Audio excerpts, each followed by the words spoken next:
বিপদ আপদ, দুঃখ কষ্ট সবকিছু আল্লাহ তাআলার পক্ষ থেকেই ঘটে। মুমিনের জীবনে বিপদ আসা এটা স্বাভাবিক একটা ঘটনা, এটা অস্বাভাবিক কিছুই না। এই দুনিয়াতে আমরা যাদেরকে সুখী মনে করি, বাস্তবে তার কাছে গেলে মনে হয় সেও একজন অসুখী মানুষ।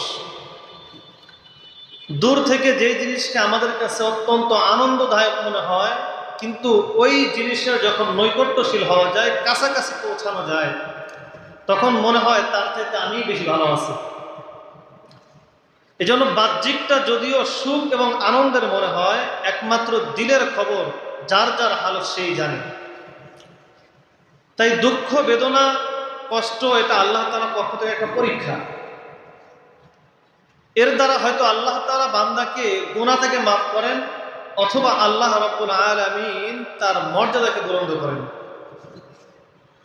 কখনো আল্লাহ তাআলা এই কষ্টের দ্বারা, কিছুটা শাস্তি দেওয়ার দ্বারা বান্দাকে ঋণ মুক্ত করেন।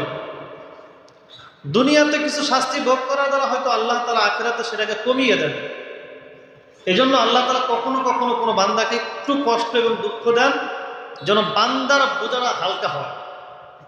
এজন্য গরম দুঃখ, এই কষ্ট বেদনা, এটাকে বেদনা মনে না করা, বরঞ্চ এই ফিকির করা যে আমি যেই হালতে আছি, যেই অবস্থানে আছি, এর চাইতেও তো আল্লাহ তাআলা কত কষ্টে মানুষকে রেখেছেন, কত কষ্টে রেখেছেন। কতজনের হাত নাই, পা নাই, চলতে পারেন না, খাইতে পারেন না। কতজন বোবা, কতজন বধির, অন্ধ, কানে শুনেন না, চোখে দেখেন না, কত মানুষ দুনিয়াতে আছেন।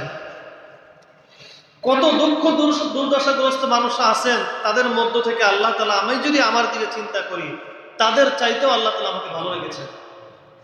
এজন্য সর্বহালতে আল্লাহ তাআলার উপর সন্তুষ্টি জ্ঞাপন করা, হালত যেমনই হোক আলহামদুলিল্লাহ বলে শুকরিয়া আদায় করা।